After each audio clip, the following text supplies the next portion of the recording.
I had a normal life, but after I made music with my friend, and after I think 1 or 2 years, when this music got published, looks like somebody heard and like they didn't like it, and they decided to come and arrest my friend, and they come to arrest me also.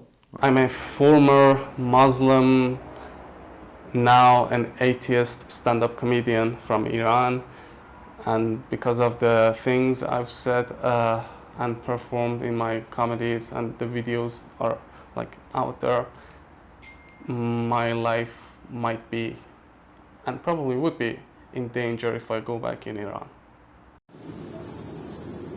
Young artists are one of the most vulnerable groups in Iran, whose activities either harshly censored or banned.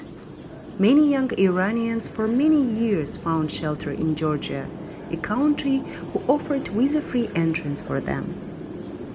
Before the pandemic time, Iran was on the fourth place for enrollment of its students in Georgian universities. Iranian people, more than any other nations, received work residency permit and founded business entities in Georgia. Mo, who ran here from Iran.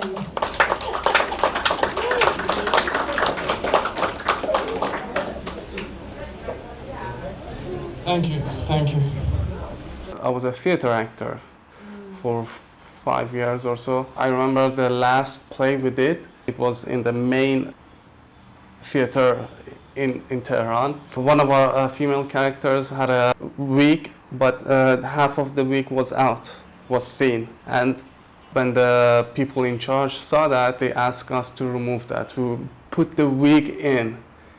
Even though it wasn't her own hair, we were not allowed to show it. No touching, no singing too. I've mentioned it a lot in my stand-ups. I've made a lot of jokes about my religion, about the country, about the political situation in Iran. So yeah, I'm Muslim. Well, I was born and raised Muslim. To be more specific, Shiite Muslim, because there are two kinds of Muslims, Shiite and Bolshiite. Music is not, it's not forbidden, but it's not also that kind of good thing to do. So generally for the musicians and for the artists, it's really hard situation there, especially electronic music. It's so much hard in Iran. I was lucky, I guess. I was here. It's just about freedom which I have about making music, and I can also play in different places, also show my music and my art to the people. But okay, like I cannot work officially, so I decided to play in the streets for some while. I was playing in the streets and like this, make money and live here. Georgia was one of the countries that I didn't need visa to come to, and the reason I specifically chose Georgia was because this one is not an Islamic country. When I decided to come here, I wanted to go directly to the refugee camp and register for refugee status. Still going. It's been 2.5 years. I'm still in process.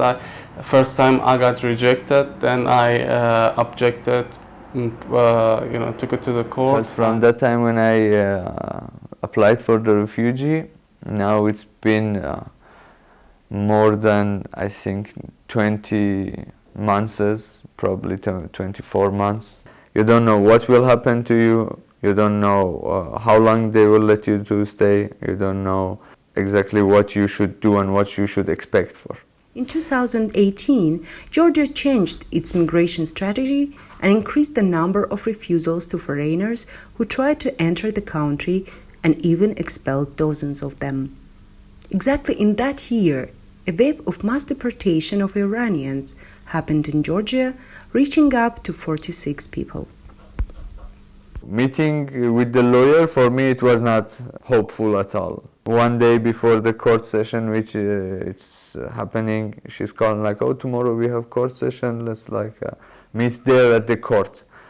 Without even like I say, okay, I have some documents, something like this, maybe you want to check, maybe like you want to look at the interview which they took from me. And she's just like, okay, no need to read it, like bring it just in the court like 10-15 minutes before I will read it and stuff like this. And this is for me not looking like some lawyer which it is trying to protect you.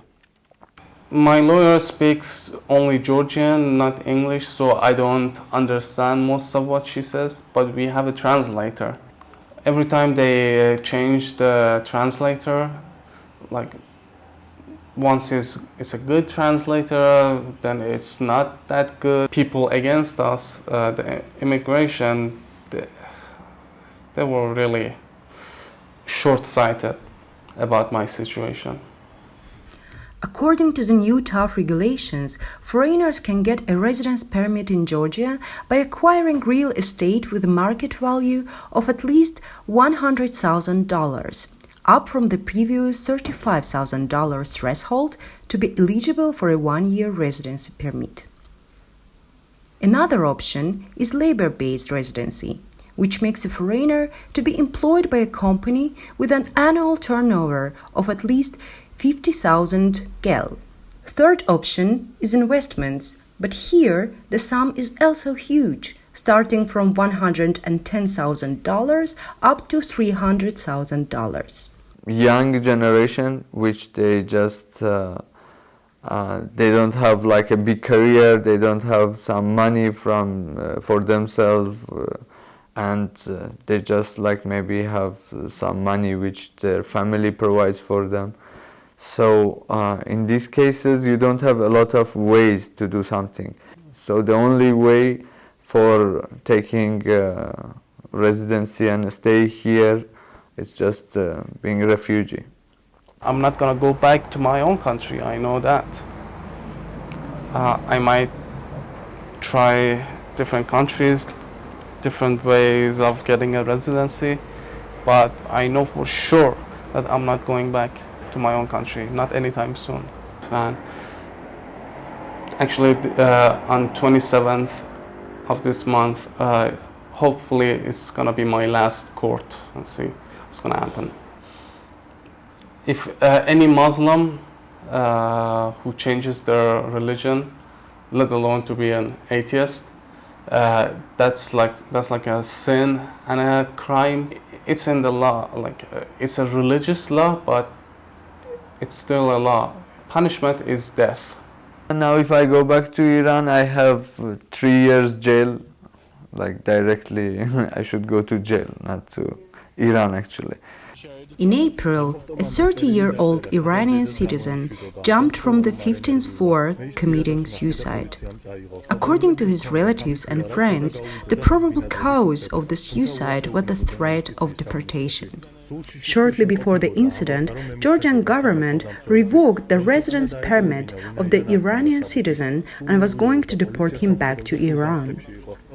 His relatives also found a letter where it was clearly said that the suicide was allegedly committed by the fear of deportation. I don't think anyone liked this situation, because when you're applying for a refugee, of course you have problem in your home country, so you cannot go back there. But also I say everyone, as myself, like we hope maybe one day something changed and like we can go back there, because we all have families there and our dear friends are there.